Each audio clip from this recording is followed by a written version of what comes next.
Hello, Shabbat Shalom. Welcome to Living Waters, falling deeper in love with God's Word. Welcome. I am one of your hosts, Stephanie Pavlantos. I'm another one of your hosts, Lauren Cruz.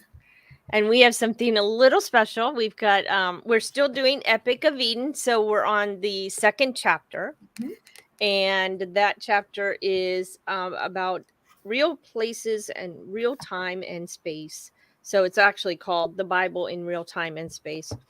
And we have a little video that we found that we were able to figure out how to share. We're getting very fancy. Yes.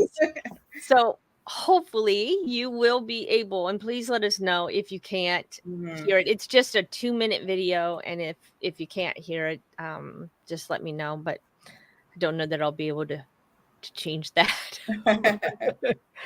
So let's see if I can get on here, and then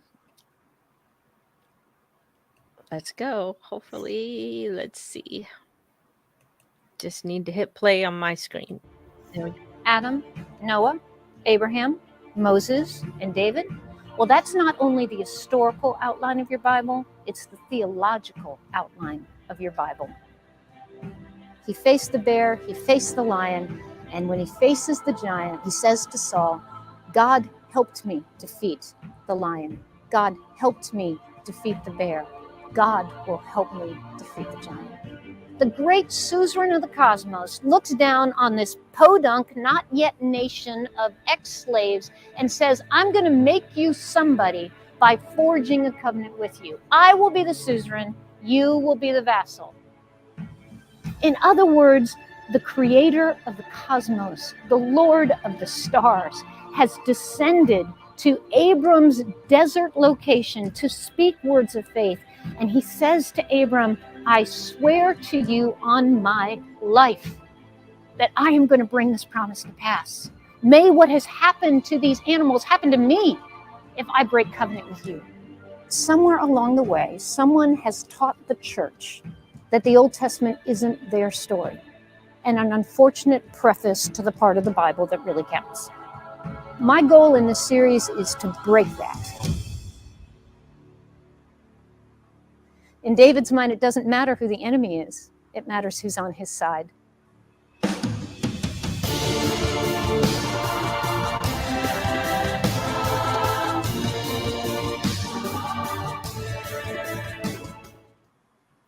There you go. It worked.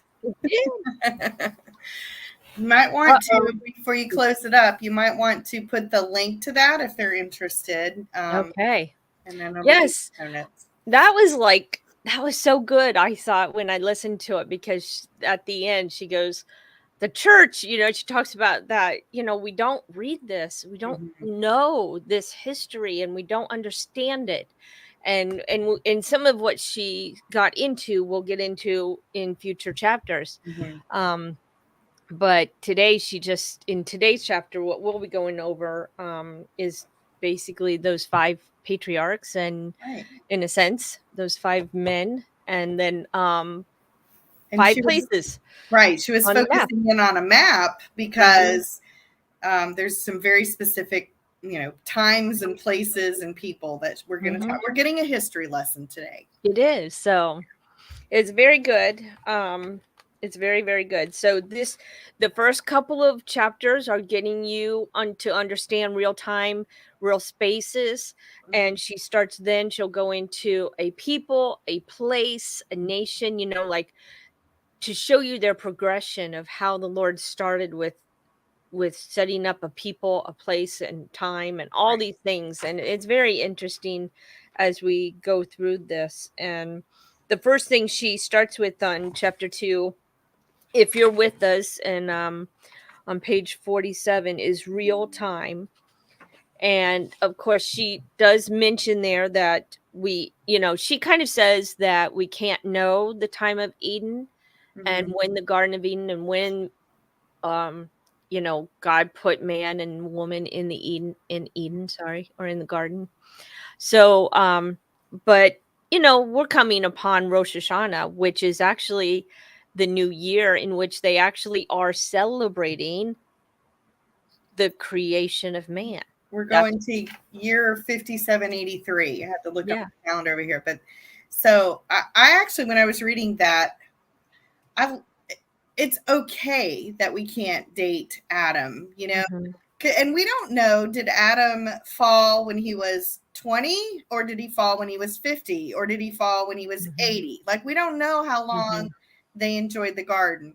And so many folks tried to pinpoint a year for the rapture or a year for Messiah's return, or and you know, God was clear, no one knows the day and the time, which I'll go with that. But we do know what season. I do believe it'll be in the fall, because it's going to be the prophetic fulfillment of the holidays. Right, Rosh Hashanah. Right, and we've stopped. His death was right at first fruits and Seder, and all the spring have been fulfilled. But you know, Rosh Hashanah and the new season, we do know the season that he will return. So you know, she did spend a lot of time, you know, how it's very difficult to put a timestamp on Eden, and that's okay. You know, it doesn't matter. It doesn't. Yeah, it doesn't really matter. But the reason we have the year on the calendar is that they do go back. And now I do believe that there's some issues with their calendar, because their calendar excludes the time of Yeshua. And if you add some of that, then you have a different day. I've heard that from a few different scholars, that you have a different year and you're actually further ahead. So, but there's also, in case people don't know this, but it's basically that there's 2,000 years from Adam to Abraham, 2,000 years from Abraham to Jesus, and then 2,000 years from Jesus to the end of time. So some of that, you know, and then the 7,000th year is that Messiah, that the messianic reign. So just like you have 7 days in a week, with the seventh being the rest, the day of rest, and Shabbat, you have 6,000 years with the 7,000 year being Shabbat again. Right. And so, there are a lot of people who do believe that we only have 6,000 years for man on this planet. Right. So we haven't hit that 6,000th year yet, or around that time. And we're not far off. Yeah. We're not far. I definitely wouldn't say that it's that precise, but it's going to be around there. So I agree. So yeah, Lori just asked, how do we know that if Scripture says we don't know the day or time? I think it's Matthew. Yeah, but I think she was talking maybe about what you said, because the fall feast, Rosh Hashanah, actually says that if we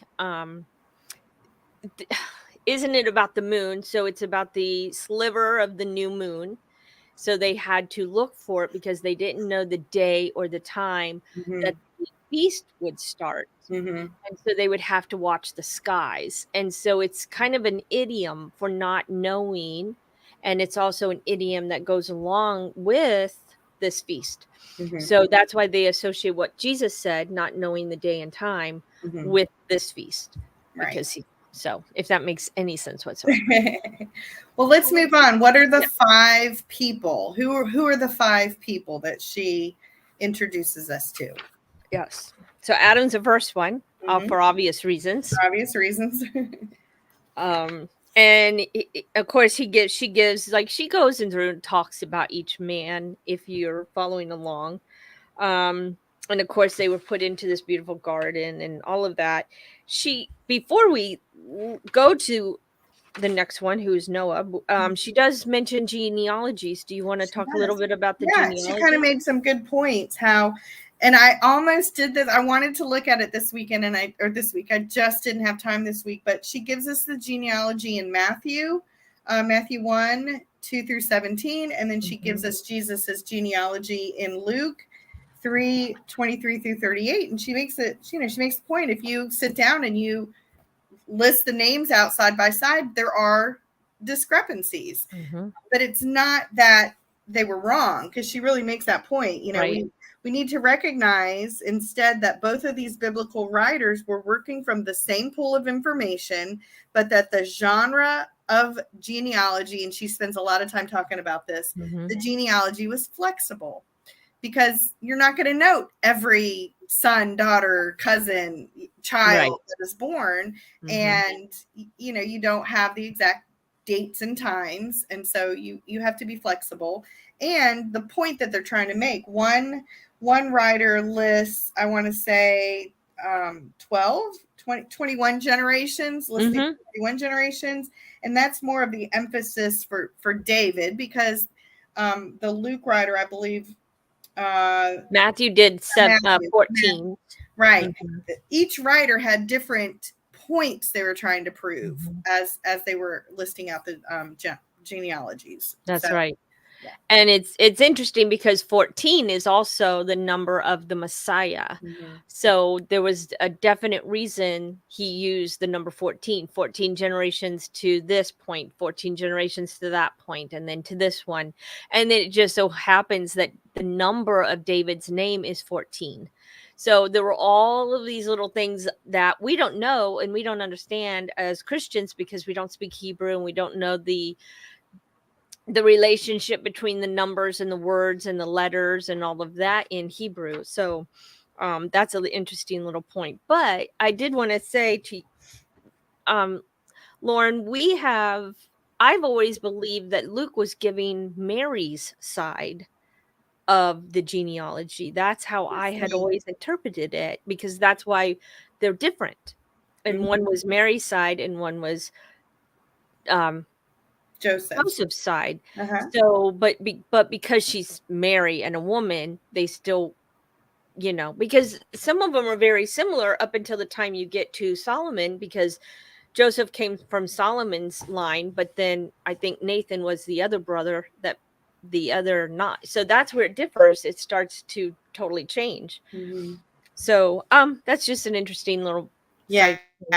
And she actually lists on page 51, she gives us the exact names that are different. So yeah.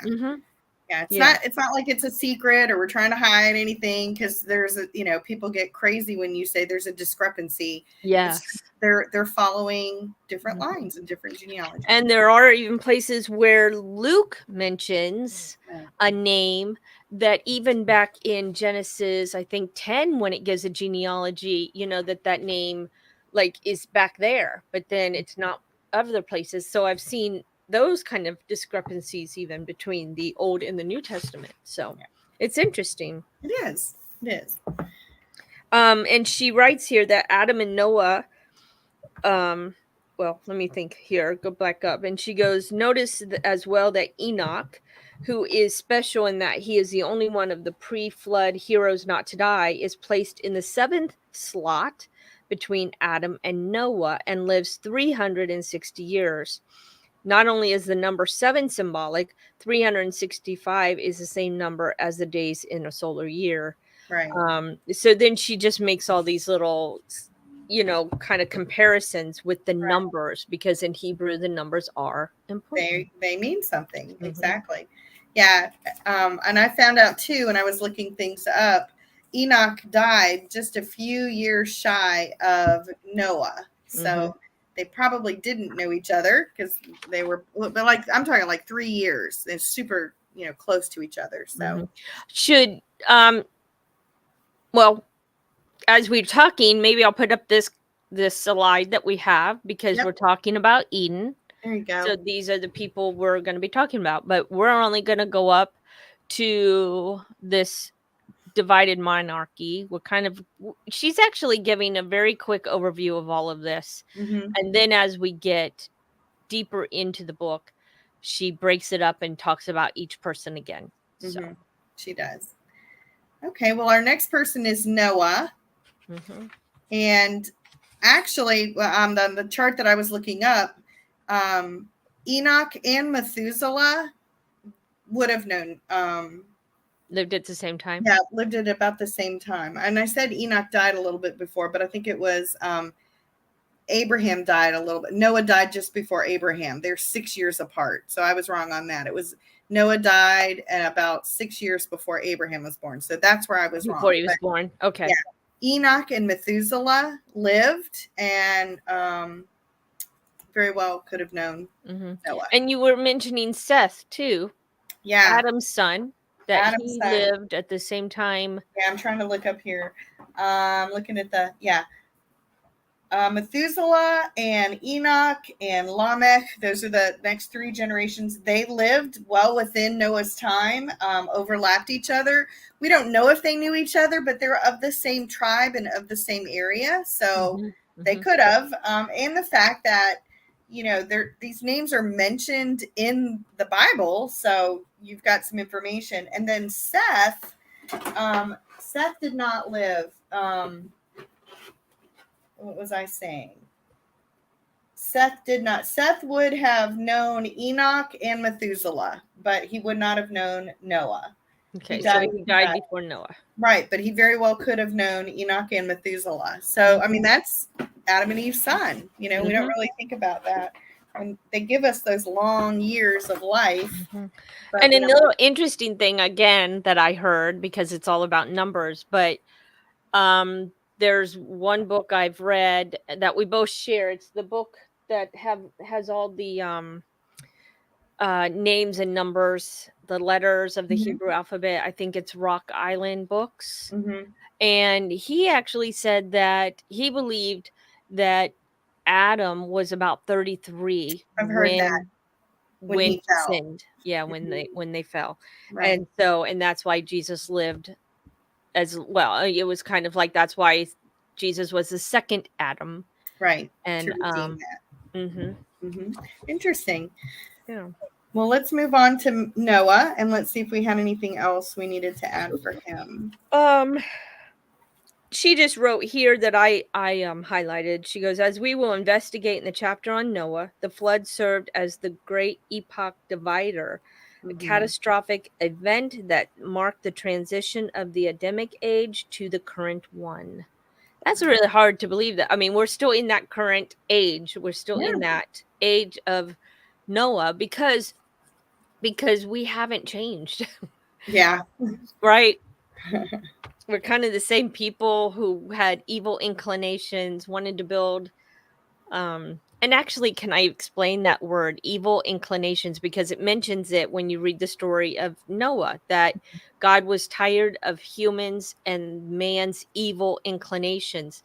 And that evil inclinations actually is the same word in Hebrew as create, but it's bad creating. It's creating bad things. And so it's like building your own kingdom instead of building God's kingdom. And we're still doing that. We're still creating things that harm people, things that we're still creating our own kingdoms. Let me put it that way. And it's not God's kingdom. It's not about God and his family or God and his people. It's about our own selfish intentions and inclinations. So I thought that was interesting when I looked up that word. Right. She jumped ahead a little bit and she went to Abraham, and I'm looking at the chart, and I know that we turn a corner and we don't catch up to Abraham for a little while, but it's important to notice the pyramids she's using as a representation of Egypt, just as a symbol. By the time Abraham got down to Egypt, to travel down to Egypt, the pyramids were already ancient. They're already 100 years old. So we don't really think about that, but that's true. Really good point. Yeah, he would have seen them. A lot of people think that Joseph, when the Israelites went into slavery, they built the pyramids, but the pyramids date well before that time. So yeah, but we had some other good information on Abraham too. I liked, she really makes a great point how when he left Ur, he would have traveled north and east, and he actually would have been following a very well-established, very popular trade route. And I thought, I think I knew that. However, it's never presented like that in Sunday school or in a sermon. And you typically think of Abraham just kind of wandering around the desert, waiting for God to tell him where to go. But he left with a family and a tribe to maintain, and it grew to the point. We know that at one point when he went to save Lot, he had at least 318 men, let alone the children and women that were with him at that time in the tribe. So, he had a substantial group of people that he would have been responsible for maintaining and providing for. So he would have followed the trade route, because he would have had to feed these folks and feed the flocks and barter and trade and participate in tools and everything. So it makes sense. Right. And I'm sorry, I can't get this picture any larger. I removed us at one point, but this is the Fertile Crescent that and Abraham would have lived in this Fertile Crescent here. And here's Egypt. So he would have lived somewhere around in this area when God called him out. And then I think he would have moved, if I'm right, to this area, and then finally down in here. And I think you made the point that this is where he would have gone back and forth to feed his animals and buy grains, because this was a big area of trading, and there was a lot of people because of the Mediterranean Sea. They would have dropped it as a big port. But then he would have gone down to Egypt. So you can see kind of the routes he would have taken, or the way, all the walking he would have had to do.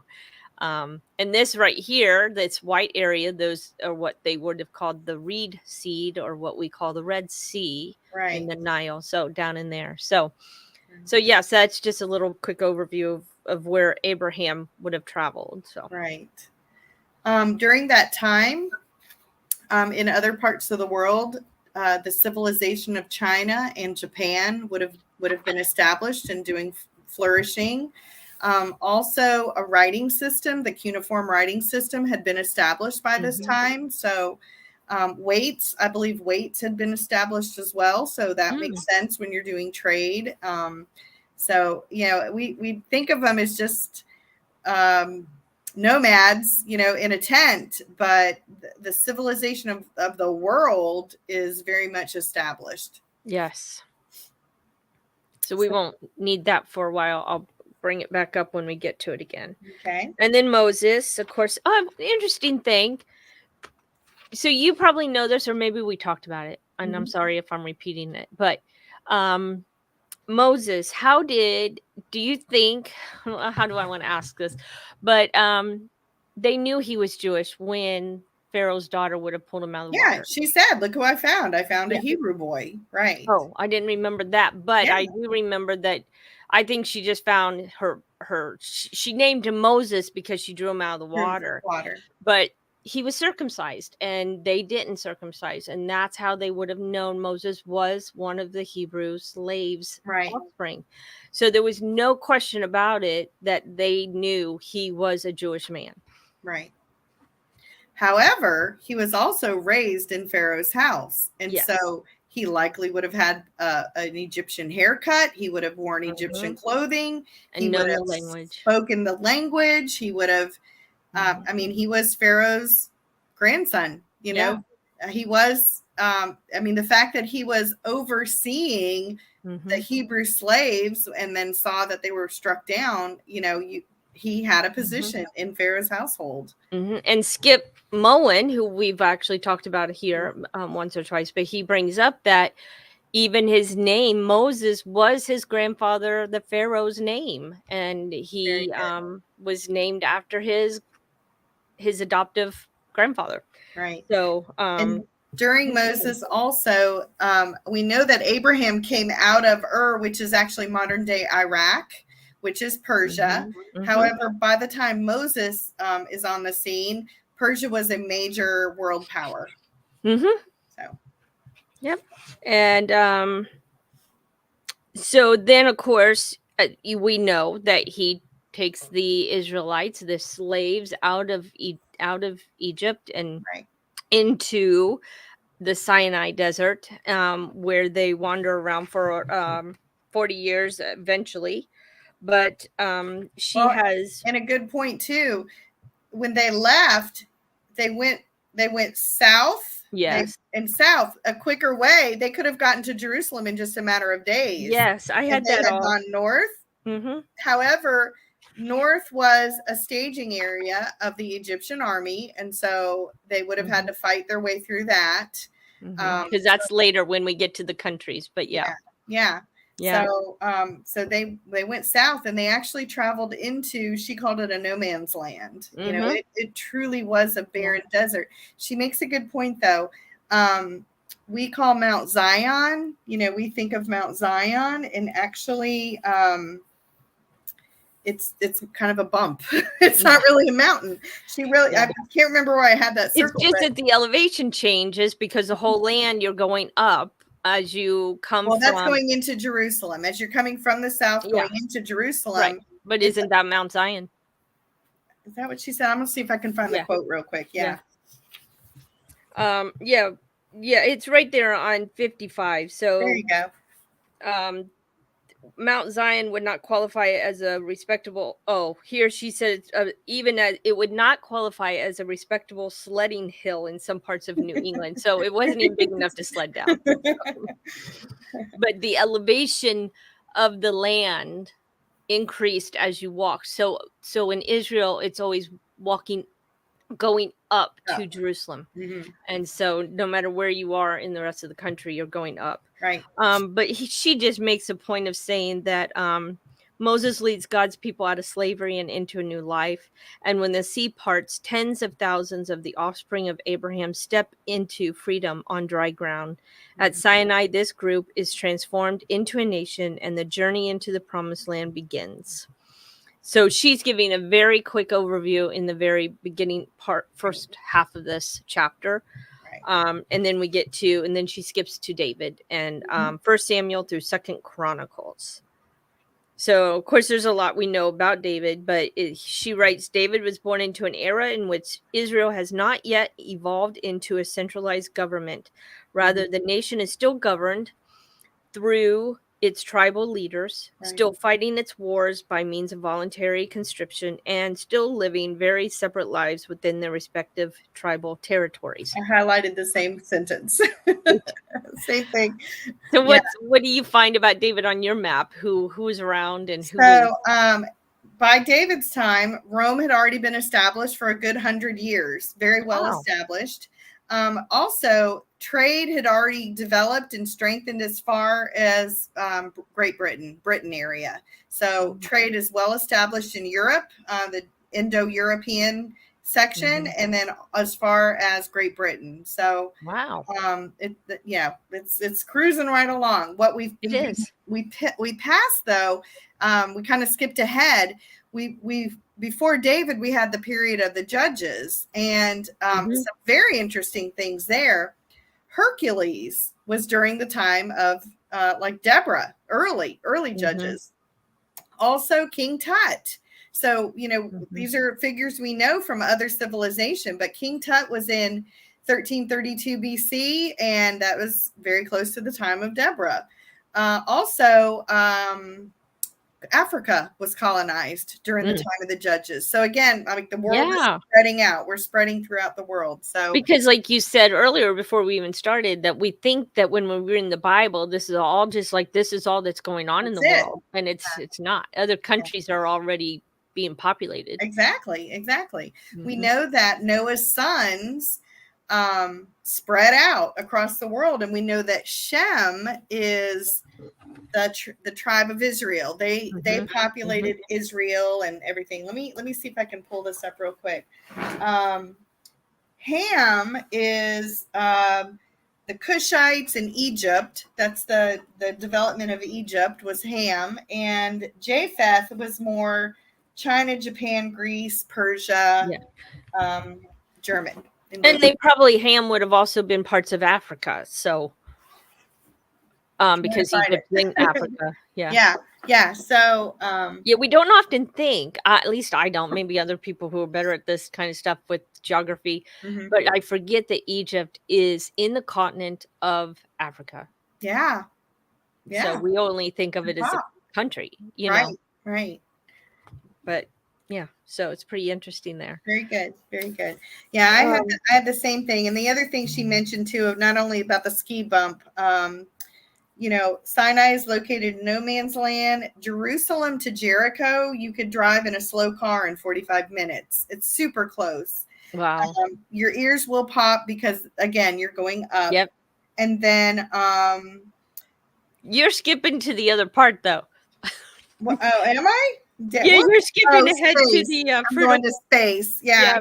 Yeah. And then she says the Jordan River is neither deep nor wide, and Mount Zion would not qualify as a respectable hill. So yeah, we're moving. That moves us into space. But the point she makes is David establishes. We always think that it's Saul, but he did not do a good job, and also he didn't conquer the lands around him. He didn't establish a city to reign from, and David did. He conquered Jerusalem. He took over Jerusalem, and so now that puts us into space. And right. Abraham, when he was traveling through Canaan, Abraham was a sojourn, and the only property he owned was where he buried his wife. So even that wasn't established, as a kingdom or anything. But by David's time, David becomes truly the first king that's recognized as the one who is conquering and establishing. And we have to understand, and I learned this from someone, I was listening to Aaron Imee, who is a Bible historian and lives in Jerusalem.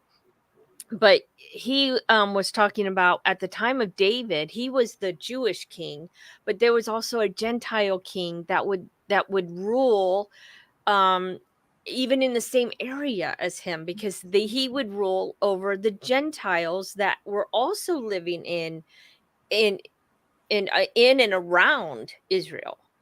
So I thought that was really interesting, because it's the same thing like when we talk about Melchizedek, he was a Gentile king, but yet he was ruling there, and he was in the same area that Abram. And we know that Abram, how many? 5 kings he was in war with? Yes. Yeah. 5 kings. So there were other kings established. Yeah. There were kingdoms and kings. And I just find it so interesting because now this is just totally off topic a little bit, but Melchizedek, when they think they found his throne room, and it was all in Egypt. Oh, I'm sorry, in Israel, but it was all kind of like made into a shrine. So they had to knock down brick walls to get into it. And they actually found an area where there was for animal sacrifice in there. Oh, wow. So it was almost as if he was still sacrificing to the Lord, but he couldn't go to the temple because he couldn't sacrifice where the Jews did. So they set up their own system of sacrifice. I thought that was very fascinating. So when we're talking about history. So we like it. All right. So we'll officially move to space now. Yes, we can. But even though you've been going back and forth. And she just writes, because the biblical stories happened in real space, and that space affected the choices and action of the players as well as the plot line of the drama, it makes a difference that Sinai is located in no man's land, in which you mentioned, miles and miles away from any known urban center. It makes a difference, and these are 4 things that she says about making a difference. It makes a difference that you can drive from Jerusalem to Jericho in a slow car in 45 minutes, but your ears will pop all along the way because of the dramatic shift in elevation. It makes a difference that the Jordan River is neither deep nor wide. And then what we read, Mount Zion would not qualify as a respectable sledding hill. So it's just, she's talking about how those things, what we think of, it does make a difference, that those things that she talks about, because it's understanding the geography. So we have another comment here. Not even those outside the Bible have lived with virtues and valor according to what they had yet to learn. It's one of the reasons why Solomon became such a powerful king. Interesting. Yeah. Thank you for your comments. Yeah, there's definitely a different lifestyle and the way you treat your neighbor and the way you sojourn. I mean, it was radically different from what the surrounding cultures experienced. So yeah. But there were also deep valleys around Jerusalem, and so that made it look like this little bump looked even bigger, because there were these deep valleys where the rivers were and stuff that had been there. So, do we want to pull up the map again for Sure. Yeah. Because we're going into Mesopotamia.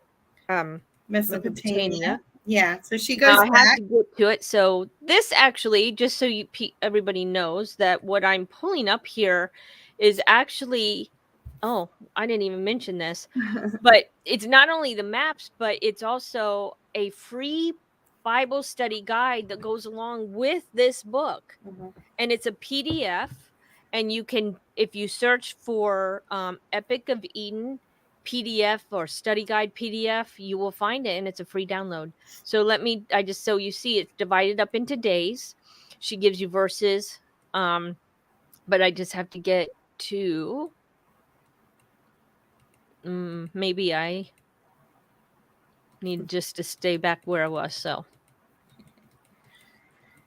sorry. The reason, she's pulling up Mesopotamia because she made in the book, she makes a good point of, we started at one place and spread all across at these different spots. And she kind of hits a few different spots on the way, but then we end up back in Mesopotamia as well. So trying to make full circle at one point.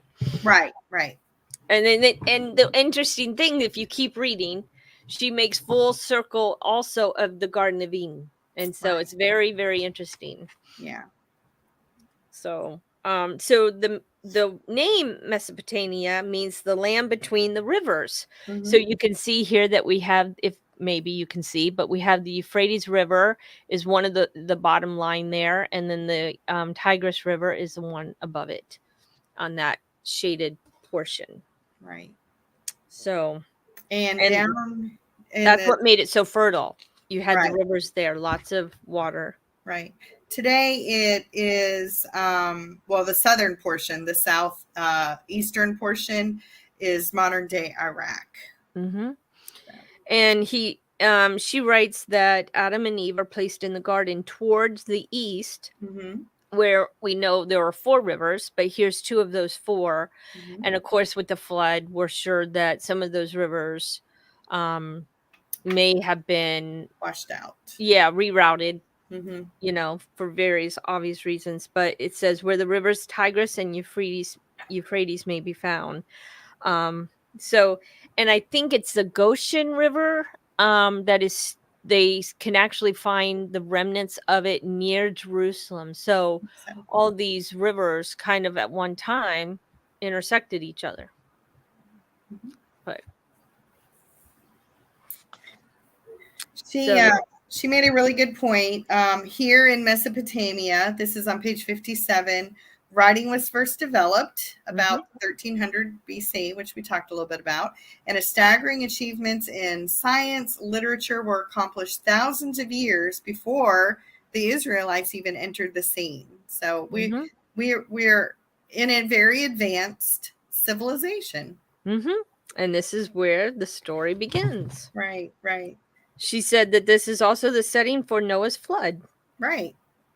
And we can see if we ask the question, where did the ark land? It was right up here in these mountains that I'm pointing to. Can you see that? Okay. Can you see my arrow? Yeah. At least. So you see that this whole area here is the Ararat Mountains. And so, so it's all in this area. So from Egypt to this area, this is where he was working and moving in the Bible, in the Old Testament. What else? And so Abraham moved from Ur, which is very, very south. He moved up. So he moved up and around here. Right. And Haran is just a little northeast of modern day Syria today. Yeah, right here. So here's Syria. Yeah, I don't think they can see you pointing on your. Oh, you don't think? Okay. No, okay. I don't think it's showing up. You there. Probably, I didn't know if they could see my pointer or not. So yeah, that's fine. So so it's interesting. And I'm sorry, the map just doesn't get bigger for me. So, and it's important too. You might want to note when God promised Abraham the land, because that was part of the promise, it wasn't just the little strip of Israel. It was from Syria all the way down towards Egypt. So it was a huge piece of land. And even out to where Babylon is, right? And down, because it included the Tigris and the Euphrates rivers. So it seemed like it was a big swatch of land. That's great. Do you have that written down somewhere? I didn't. No, I was looking at my notes. I didn't have that far east, but okay. Yeah, maybe I know it's a huge. I have to go back and look at it, but yeah, it's huge. Yeah, it's not just the little sliver of Israel that we consider. Mm-hmm. So yeah, we had somebody pop in and pop out. Yep. So that's fine. I'm glad you came by. Yeah, thank you. Mm-hmm. Thank you. And then when we talk about the Tower of Babel, the tower was built in the plain of Shinar, which is the area between the Tigris and Euphrates River. Exactly. So this was hilarious. She makes a really good point. She on page 58, 59, she makes a really, really good point of the importance of Canaan and how Abraham is following down into this area. And they're following like I said, a well-used trade route. And Canaan is placed right in the middle between two very developed countries, Egypt to the south and Mesopotamia to the north. And I love this quote. I think it's hilarious. Canaan served as the only land bridge between the two great civilizations of the ancient Near East. And we know that it's Mesopotamia and Egypt. Any military activity or trade exchanged between them had to pass through Canaan. So it's a huge trade route. This is great. The bad news is that our heroes regularly got the snot beaten out of them at first as the superpowers moved through them, rolled through their territory, and then again if they were pursuing opponents. So, we keep it in the Bible sense, and we don't understand that how much was going on around them. Right. And we see this happen again in the book of Daniel. So in Daniel 11, it talks about the king of the north, which would have been that Syrian, where if you can see it on the map where Syria is, and right at that bend of the crescent. And then they fought Egypt, the king of the south. Right. So what's between them? The land of Canaan or Israel. Right. So they were constantly going through that land bridge to get to Egypt, or Egypt up that land bridge to get to Syria. Right. And for generations they fought. They went through 4 kings and fighting. And that's why, again, like she says, Israel was often in the middle of all that and got the snot beat out of them. So and this is a college professor, a seminary professor. The other thing too is they traded with the surrounding countries. I know that when Solomon married one of his many, many wives, he married a Pharaoh's daughter, and Pharaoh gave Solomon the city of Gezer. In the south, because it was Egypt's property, and so as a wedding gift for marrying Pharaoh's daughter, he gave them this land. And so our heroes of the Bible, they lived and interacted and traded with they didn't just conquer them, they traded and interacted with them. So and benefited from it. And the little interesting thing to me when she talked about the animals, so she said because it was the only natural thoroughway between continents where the water might be found, ancient Canaan was populated with an array of exotic species. Prior to extinction caused by hunting, the lion, tiger, bear, antelope, wild ox, deer, ostrich, crocodile, and hippopotamus could be found in this narrow swath of land. And I didn't know that. So that's pretty interesting. Oh, I lost my camera. Yeah, I think you lost your camera. We'll have to talk you through it. We were having problems. I was having problems. She was. So you get to look at me and listen to Stephanie. So let me see if I can. Are you still able to hear us, Stephanie? Yes. Okay. There you go. There you go. I came back. Came back.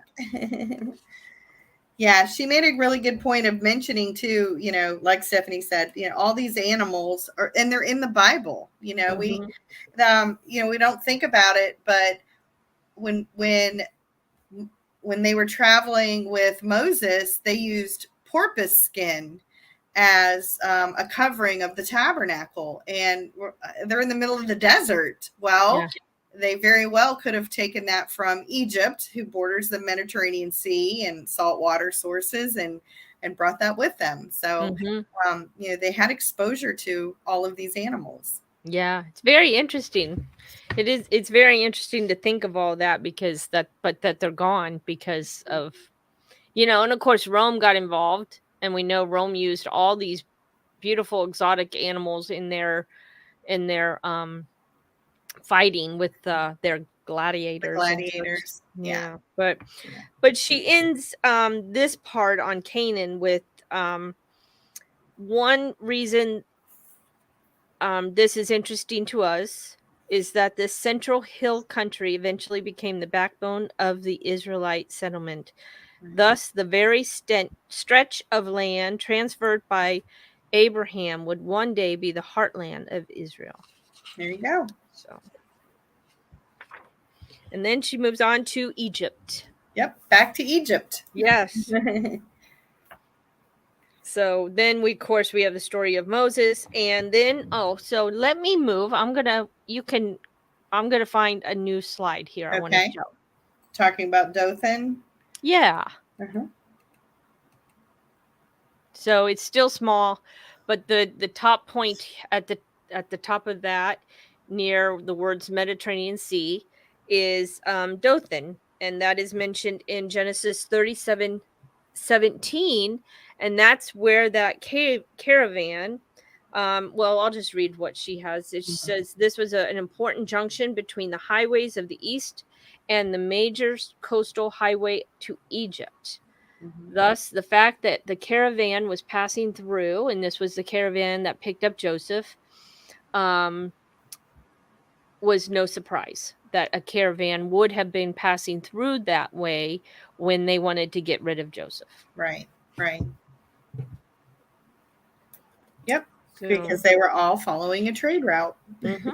Definitely. And that's just where I think it doesn't matter to our understanding of the Bible. In a sense, no, but in another sense, yes, because it helps us understand the geography of why that area was important, and what in the heck is a caravan going through this desert area, Right. But that's why. And so when you understand that from Egypt they would come down or go up back and forth from Syria to Egypt or other lands, and so that's where they were on their way to Egypt, as we know, because that's where Joseph ended up being a slave. Right. When I do any kind of Bible, this is back to my precept days, but throughout the Bible, anytime the Bible tells me a location, I underline it in green. And that way I'm able to track. It doesn't take much extra time to sit down and pull out a map and just like actually track where they're traveling, or have an understanding of how far places are, and have an understanding of, who lived where. It makes it a little bit easier, and it's very helpful when you're trying to understand the process of things. And then, of course, we know that eventually, because Joseph was there, right, Jacob came down. It said, how many people? Was it 700? That Jacob brought with him to see Joseph. Yeah, I'm trying to remember. Yes, I didn't highlight it. I didn't highlight that. Me either, I guess. I didn't. But he brought a great deal of people down with him to Egypt, right? From that area up there that we were talking about, and that's, of course, as we know the story, they eventually took up residence in Goshen. And let me find the slide that shows us Goshen. So it is on this map, and it's on the other side of the Red Sea, so it's not this middle V part, but up to the top of the V is where Goshen is.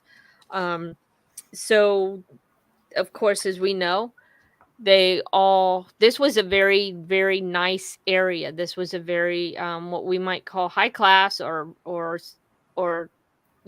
area of very well-known people, but it became kind of like a ghetto by the time the slaves, because that's where they were. So by the time they ended up there with this new king that didn't know Joseph, it was more of a ghetto type of place, I believe. So, Right. So yeah, 3-month journey. If we move on to, I'm on page 63. Did you want to talk about anything before that page? Yeah, the only thing that I had highlighted there is I thought it said after a 3-month journey, the children of Abraham reached their goal, which was Mount Sinai. And you don't think about this much either. They stayed there for a full year. Because you always think of them moving, by day you move and you'll follow me by fire, or, by a pillar of smoke. And you think that they would pack up and move every day, but there were thousands of people. And so picking up and moving every day or even every week would have been very difficult. And so they actually stayed for a full year. And I think the word I was searching for, Lori, you're right. I was searching in my mind for affluent. It was more of an affluent area. So upper class, affluent, whatever you'd like to share, but definitely. But you're right. I had that highlighted too. And we don't think about it, but I want to mention here real quickly is there's a series of streaming. You can buy them on DVD or you can find them on Amazon Prime and different stations that you can stream. But The Pattern of Evidence is a great movie that this man who puts all this kind of together and shows you where all this is. They don't actually, this is the commonplace down in that deep V, I should say that V like this, but where they have Mount Sinai, but they actually have proven that it's not there because it's actually more in Arabia. And the reason is because this area they found actually had the split rock where Moses had hit the rock and it split. And also, they found a lot of graves. They found thousands and thousands of graves there and if they were living there for a year and things were happening, people were dying and people were struck down for building like a golden calf, then they had a lot of people to bury. And it was very interesting. And there were just different things in the area that would have shown where they would have built around that area and where they would have watered their animals. So very interesting show, and it's called Patterns of Evidence. So I'll look that one up. I will. Something I found out when I was in seminary is that they actually did an underwater excavation of portions of the Red Sea or the Reed Sea. And they did find not a land bridge. It wasn't a land bridge, but it is a different elevation under the water. It is a different elevation. And there are remnants of chariots and wheels and like an army that would have been buried in the water. So very interesting. And he brings that up too. And he even shows where they crossed the Red Sea, where Mount Sinai would have been, and again on what the language, where they got their language. So each video describes a different part of this trip. Interesting. So, all right, say the name one more time. We're going to write it down. It's called Patterns of Evidence, and then and that's the main name. So then Patterns of Evidence, the location of Sinai, Patterns of Evidence, the Red Sea, Patterns of Evidence. So you get the picture. Yeah, great. So that's interesting. I like history, so I enjoy that. Me too. Yeah. My son and I would go together to see the movies when they were in the theater. So very good. So she moves on a little bit, and guess what? We're back at Canaan. Canaan. I don't know if there's another one. I'll see. Yeah, maybe this one. It's the one she starts to talk about how the land is divided between. They're still in they're tribes, even though we're moving among people and we're moving as a mass of people. When they enter into the promised land, they are divided again into tribes, and they're assigned various portions of land all throughout Israel. They stay all throughout Israel. So I think this is the last map. Okay. Got it? Mm-hmm. Yeah. So this shows a close-up because it has Bethlehem on there. So places within Israel. And so we're back in Canaan here. So we're good. Right. And she has a really good description of how everyone was divided up.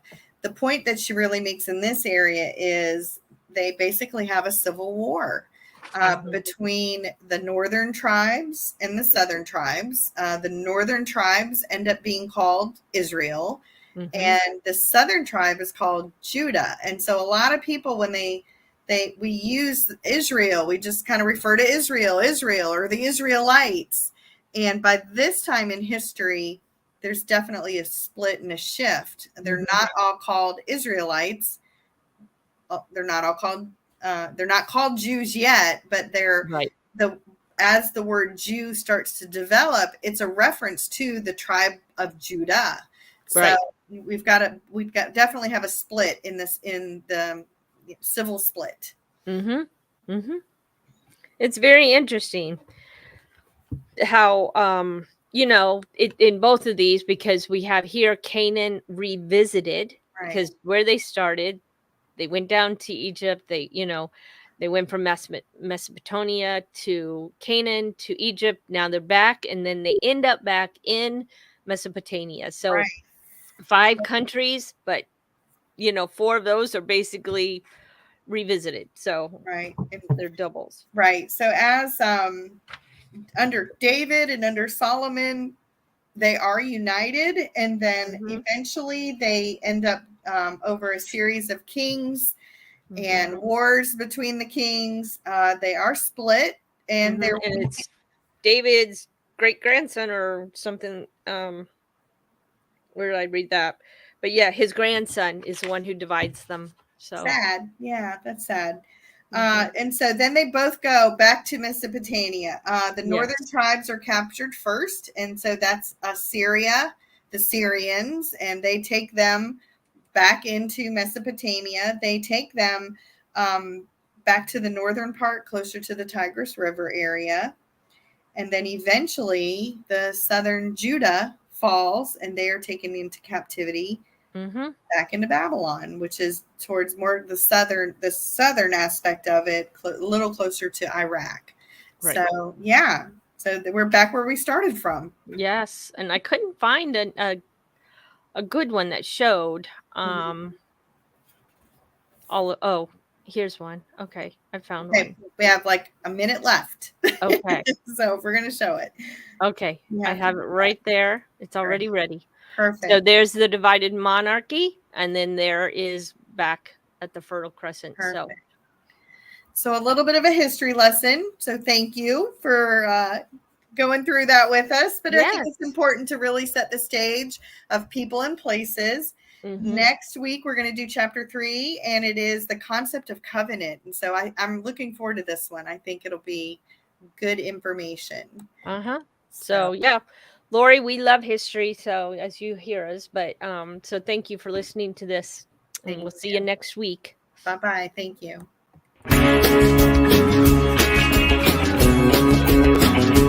We are richly blessed to bring you what we believe is the fullest, most diverse, yet up-to-date progressive teachings, discussion, and prayer programming you can find anywhere on this planet. Be sure to take the tour of the MessianicLambRadio.com website. I'm Susan Hoogie, thanking you for joining us on the Messianic Lamb Video Network.